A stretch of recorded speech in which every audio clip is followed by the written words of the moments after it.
Yan, shoutout sa ating lahat dyan at andito tayong muli sa ating pagre-react kagabi tanghali sa ating lahat. At andyan ang thumbnail natin, yung basher ng IDSI. Akala ko to, kung wala na, ah, Vicky,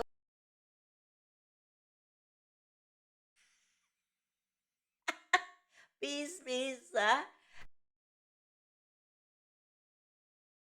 Ngayon, doon sa reaction upload ko, dyan sa dalawang picture dyan, nandyan naka-attach, in-attach ko, para lalong maintindihan, nagkukomento ka doon at i-shout out ko ang mukha ko. Bakit ko ang mukha ko ang i-shout out? Ah? Hindi pa naman ako luki. Hindi pa naman ako si Raulo, Vicky Ordonez. Pero bago ang lahat, tayo ay mag-shoutout muna sa founder ng Kalingap, no lang iba kundi si Kuya Bal Santos Matubang, Kalingap Rap at si Ate Edna Vlogs. At ayan, shoutout na rin sa mga kasamaan ko dyan sa Kalingap Strikers, hindi ko na kayo maisa-isa pa. At shoutout na rin sa lahat ng mga sponsor na andyan hanggang ngayon. Mula noon hanggang ngayon, andyan pa rin sila sa Kalingap. Yan ang tunay at totoong mga sponsor. Kaya shoutout sa inyong lahat. Mabuhay kayo hanggat gusto niyo. Kaya yan, balik tayo dito sa ating pinaka-thumbnail. Itong si Vicky Ordonez, ilang bisis ko na to na-reactionan dahil basher talaga ito ng IDSI. Ngayon, nung mga 5 araw na ata o 4 na araw nang nakaraan na nag-reaction ako dito sa dalawa na yung matinding pakiusap ni Kalingap Ido kay Beyonce, yun ang nasa thumbnail ko, nagkomento siya doon. At ang sabi niya doon, shout out mo mukha mo, wala ka na, ma-react. Bakit? Naiinis ka sa aking pagre-reaction? Sa kanilang dalawa? Sa IDSI? Vicky Ordonez? Bakit ka galit? At sabihin mong i-shoutout ko ang mukha ko, bakit i-shoutout ko ang sarili ko? Bakit i-shoutout ko ang mukha ko?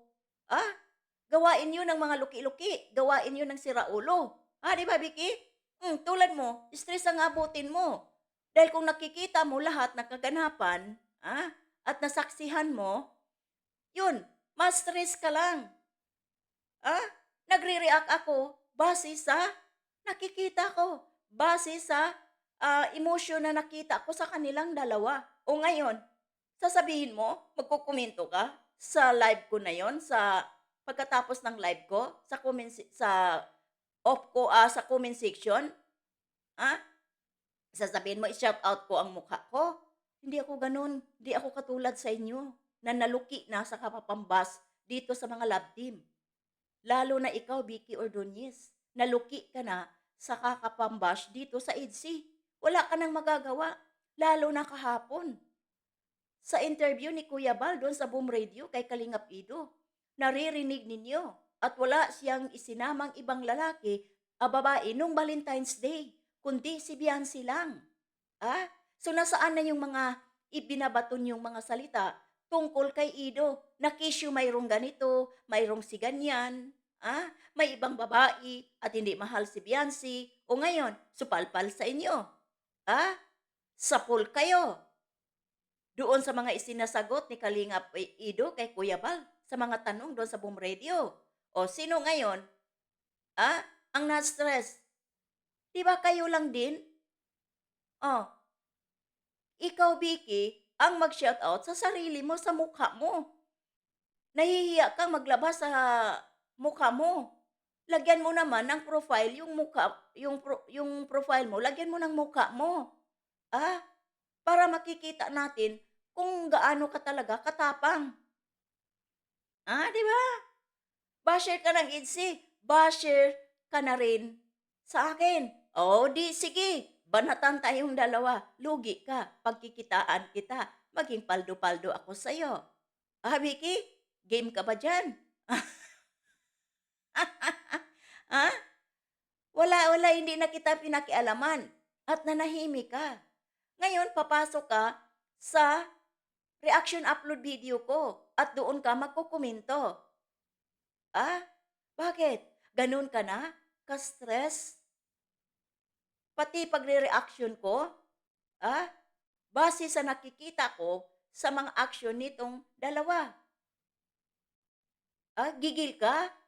Dahil ano ako, yung tawag dito, natutuwa ako sa ginagawa nila, sa ipinapakita doon sa vlog nung birthday ni Kalingap Ido. Naiinis ka sa akin. Lugi ka, dahil ako natutuwa sa kanila. Hmm, natutuwa ako sa kanila sa nakikita, dahil sampal sa inyo 'yan mga basher, ah. Lalo na si Kalingap Ido, first time in the history sa kanilang love team. Ngayon lang si Kalingap Ido nag-thumbnail kay Beyonce. Diyan ninyo makikita, hmm, diyan ninyo makikita na mahal niya ang dalaga.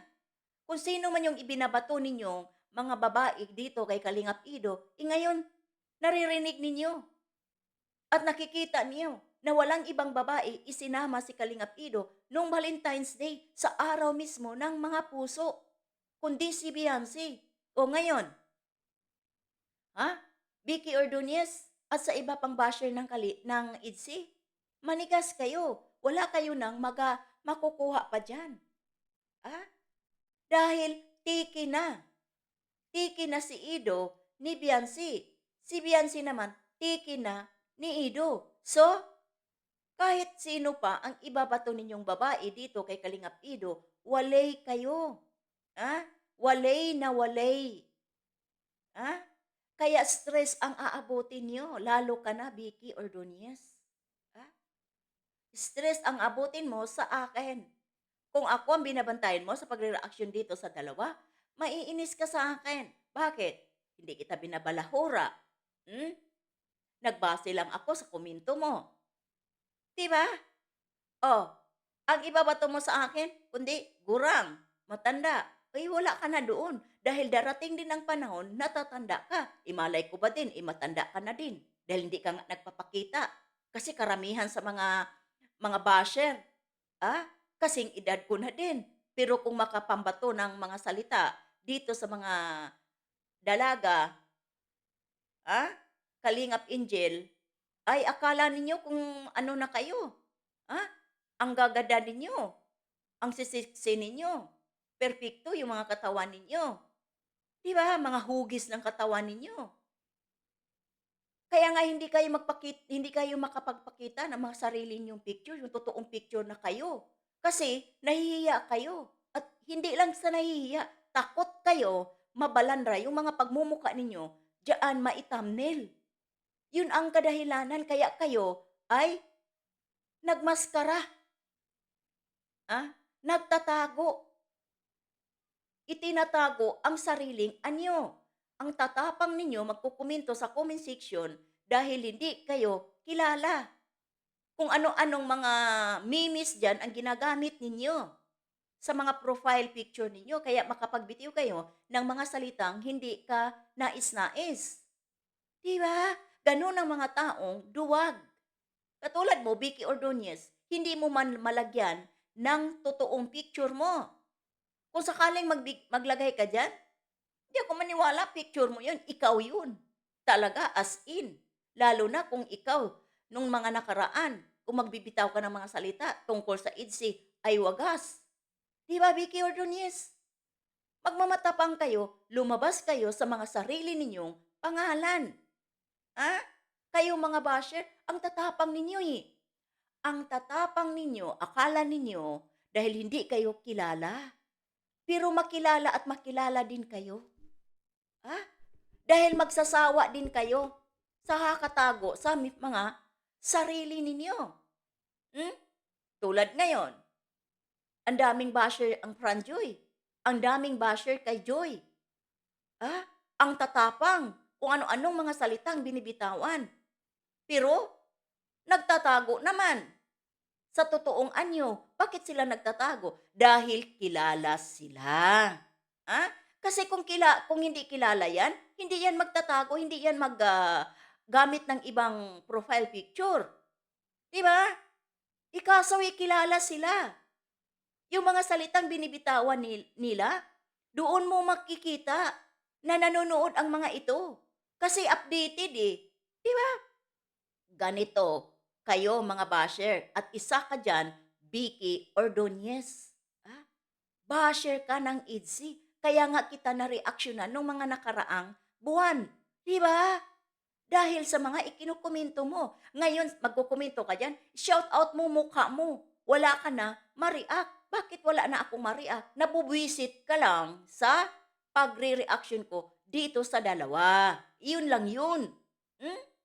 At yung sabihin mong i-shout out ko ang mukha ko, bakit ko i-shout out? Hindi pa naman ako baliw.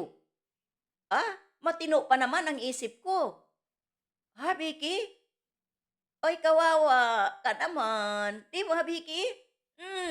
Sige, komento ka pa diyan.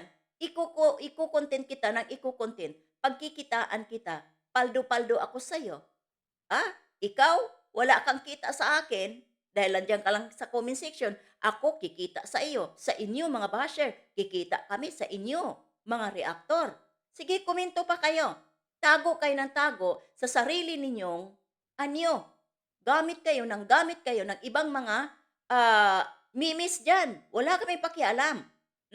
Basta pagkakitaan namin kayo, lalo na pong mga below the belt, ang mga kino-comments ninyo. Sige, sinong lugi? Kami o kayo? Kayo ang lugi. Magkapera kami sa'yo, kikita kami sa inyo. Tandaan ninyo yan, mga basher. Kaya hanggang dito na lang tayo. Bye-bye and God bless sa ating lahat.